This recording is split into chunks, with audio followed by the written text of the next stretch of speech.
What's up? Hey, Hey, how's it going? welcome to Late Night Lawn Chairs, episode 2. 2? Yeah, number 2. Oh yeah.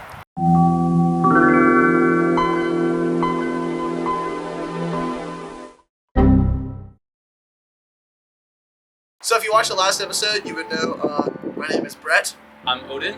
I'm Keegan. and our compatriot Jules from the last episode is currently in Hawaii right now, so he is unable to join us for this one, but he'll probably be there for, if not the next one, then the one after that. You'll see him again. Make sure to comment about how much you loved him, and hit that, smash that like button, smash that subscribe button, and leave a comment in the comments below, or else, I don't know, it doesn't help the channel. Alrighty, so the topic in today's episode is going to be, does mortality make our lives more or less meaningful? I was talking with one of my friends.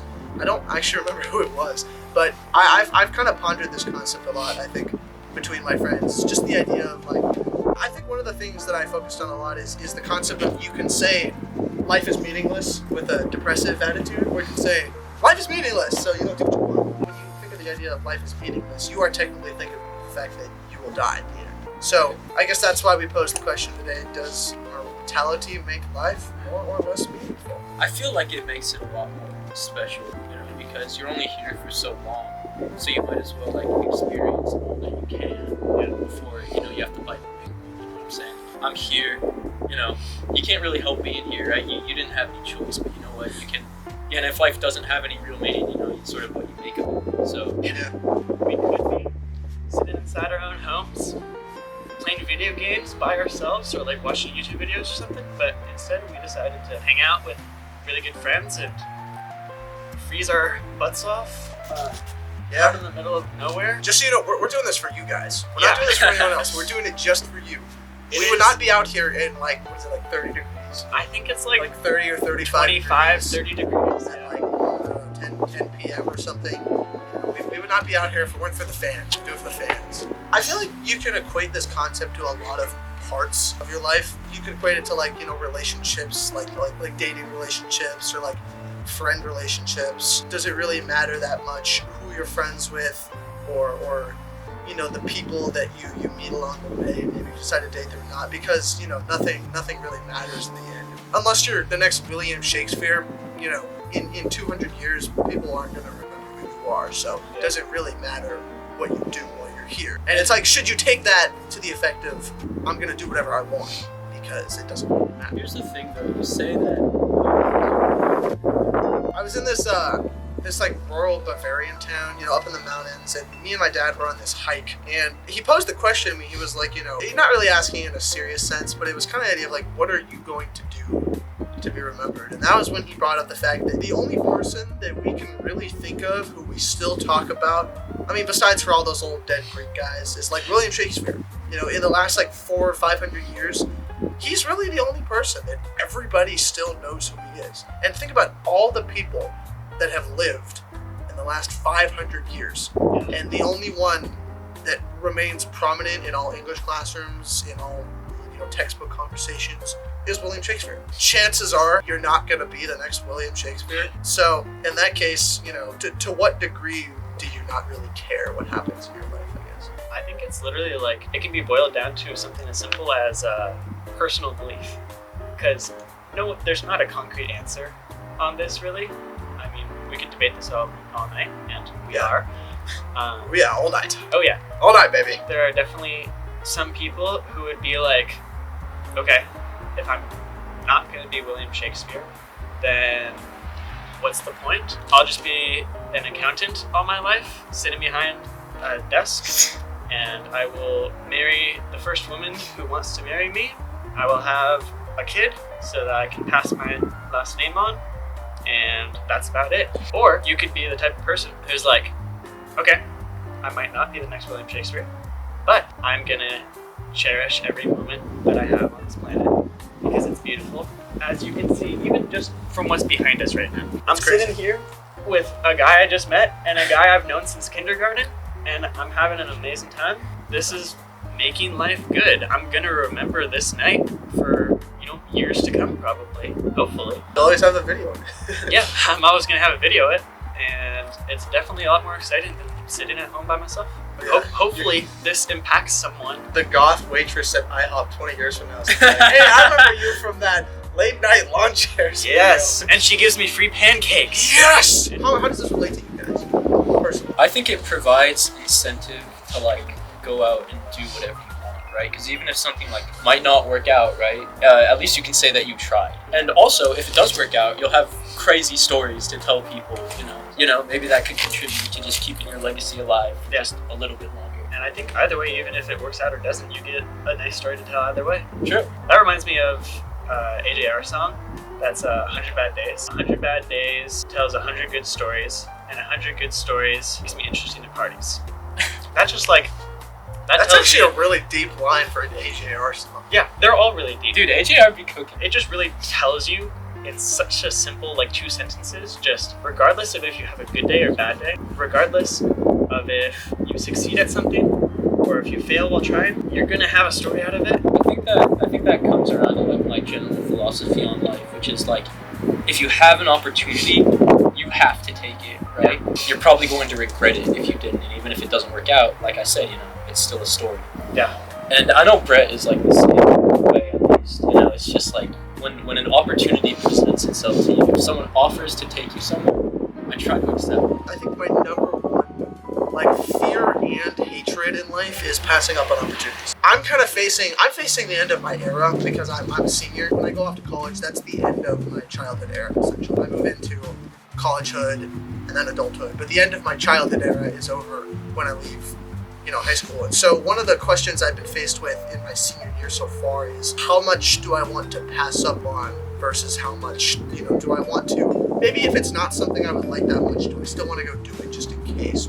It's the same concept of like mortality, but it's more like mortality of my youth. It's like how much do I not want to let slip by? What are our opinions on like death? Do we fear it, or do we? I feel like most people are just sort of like apathetic to it. I think that most people, at least around here where we are, it's you go through life and you can sort of like put off death until your final days, right? Your environment determines a lot about like how often you consider death. That's a good point. So Yeah, it is, because where me and Keegan live, it's very, we live in a very sheltered area where there's like no crime, and tons of rich people, and there's very little.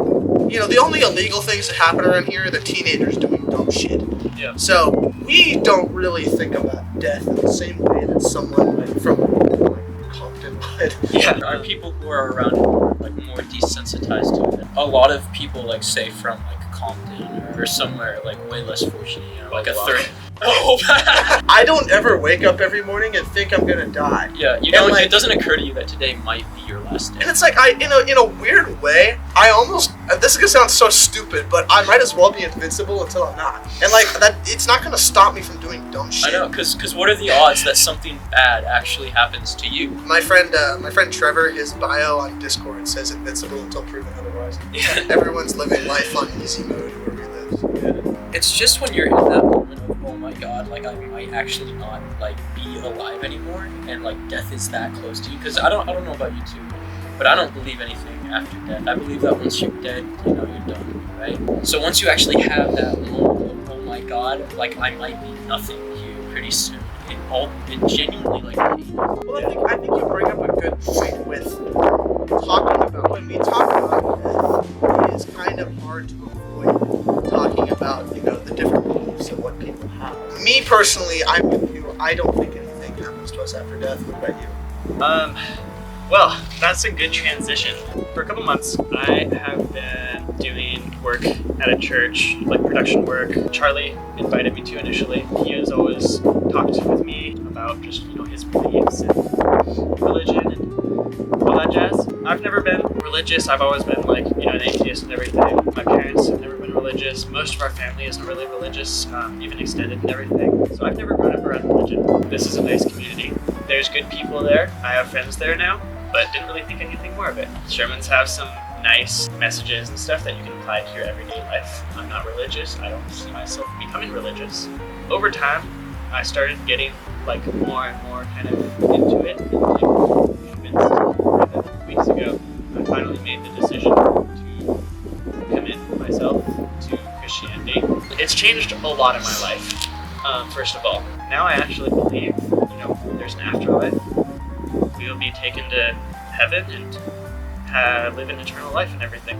And it's completely changed my, worldviews about a lot of stuff. So religion is a huge part of the whole mortality thing and everything. It could totally change you from like, oh, there's an end to life, there's nothing worth doing in life, I'm gonna become an accountant, blah blah blah. And instead, there's something afterwards, and there's a heaven and everything. And so you're like, oh, life is worth living because I have to be the best person I can be under God, or as he provides without religion. I just have to be the best person I can be in life. I really like that idea. I feel like Christianity kind of gets like a bad rep around where we live. I feel like Christianity is overall like a positive force because it sort of provides people with an incentive to be a good person. Like nobody's perfect, like nobody is perfect. Nobody can be perfect. And when you strive for perfection, you're going to end up empty in the end. I feel like when you have that mentality of today I'm going to wake up and I'm going to try to be the best person that I possibly can be for today. You just go out there and do your best. Yeah. That's a great thing. And I feel like Christianity does like reinforce that a lot of the time. Recognizing for yourself that you weren't before and now knowing that you are now, has your change in belief in there being an afterlife, do you think that will affect the way you view your future choices in life at all? Are you going to do anything differently, or is it all going to be the same? That is a loaded question. To answer, will, now being a Christian change how I do things in life and how I do things going forward? I think absolutely. But because there's now a belief that I have in an afterlife and in heaven and everything, no. What we believe as Christians and everything is that, Jesus and God are always looking at you, always watching you on your actions and what you convey in your actions, in your voice, in your thoughts, all kind of relate to how closely connected you are with Jesus and with God. You want to be the best human you can be, regardless of if you're being judged or whatever. God loves you no matter what you do. You could kill a person, God will still love you, and that is a beautiful thing, but you have to know that if you kill a person, that's bad on yourself. I like the idea of it being more like internal as opposed to like external, like how you present yourself to others. It's more about like inwardly, what do you feel? Like the idea of God being able to like fully see and understand like everything and everyone, hears everyone's internal monologues all the time, has full control over literally everything. That's a trip, right? Omnipotence, like when you really think about it, it's crazy. Yeah, it's like when I know Santa Claus is watching over me on Christmas Eve. Oh, I feel so comforted. I go to sleep, Don't take the Lord's name in vain. Visions of sugar plums dancing in my head. What do we think that like obviously you are a Christian. What do you believe that heaven looks like, right? Like what do you believe that heaven and hell are? That's a really complicated question. Honestly, I don't really even know what they look like or what they are to basically any extent. I haven't read a ton of the Bible yet. Like I said, I'm still new to Christianity and everything, but what I believe so far is just kind of like, unless you're doing something really bad, unless you were just a really bad person in life, you're going to heaven because God loves you, and like as long as you have a connection to God and everything and have your faith and everything, you're going to heaven. What we were talking about even tonight in Bible study was eternal life, first of all, and it's kind of just a place where you get to be closer with God forever, which is the best thing that you can achieve in life. And so that's what, going back to mortality, that's what makes it all so summed up at the end of just, in the end, if I stick to God's plan and, keep my devotion to Him and everything, then I'm going to a place where I'm being closer with Him for all of eternity. What I was going to say, this is something that I've actually thought about this a lot. in relation to what happens after death. If I wanted to believe in something, which honestly I don't believe anything happens, but if I wanted to believe in something, I almost wish I could believe in the idea of a reincarnation. I feel like that's what would make the most sense to me, because maybe it's just because I don't have a relationship with God in the same way that other people do. Yeah. But it could be, in a sense, more of like, if I could have the chance to live life, in a lot of different ways, I feel like that would almost be more meaningful to me than going into a place where I live the rest of my days as the same person. Because one of the things that made me wonder this concept in the first place is, in relation to, does mortality make your life more or less meaningful? I feel like if we lived forever, we wouldn't give as much weight to our actions. Yeah, right. Even if we lived for a longer time. Imagine if you were going to live for 300 years.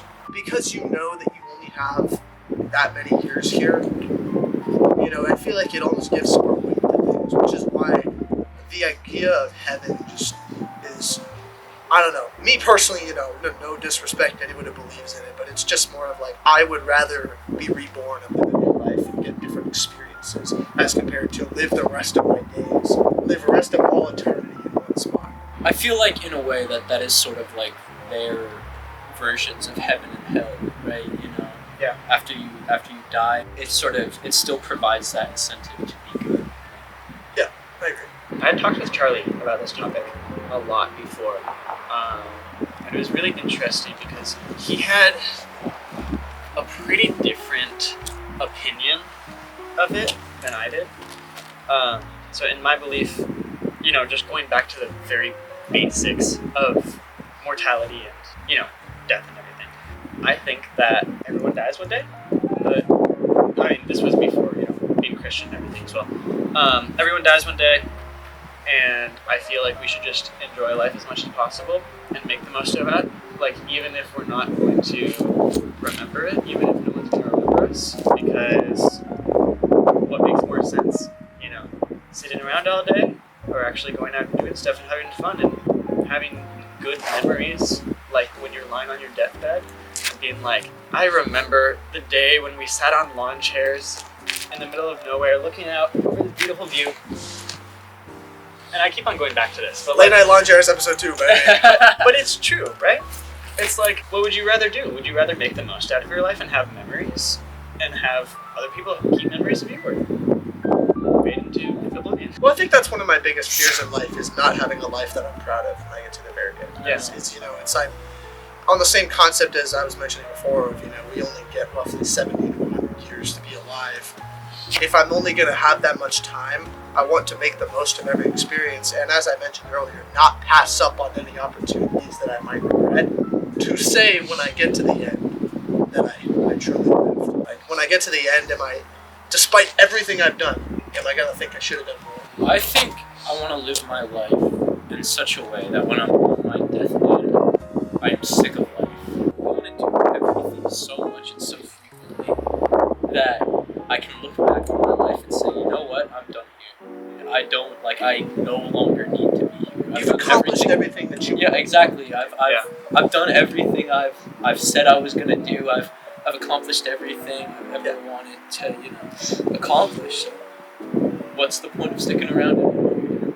What do you think some of the differences of, like, people's mindsets and everything between, like, oh, I only want to do certain things in life that will benefit my career, or blah blah blah? I sort of see where they're coming from in a way when you sort of look at it through the lens of, like, I want my future generations, like I want my kids and like my grandkids to live a better life than I did. So I'm going to work hard, and I'm going to get to a point of financial stability where, like, my kids don't have to worry about, like, what they're going to, where their next meal is going to come from, or how am I going to, how am I going to get around? He's laughing for no reason. Yeah, I was gonna say, you're almost leading into an idea where we could get very political here, but I feel like we should keep this generally more spiritual. No. The idea of being, like, way more, like, career oriented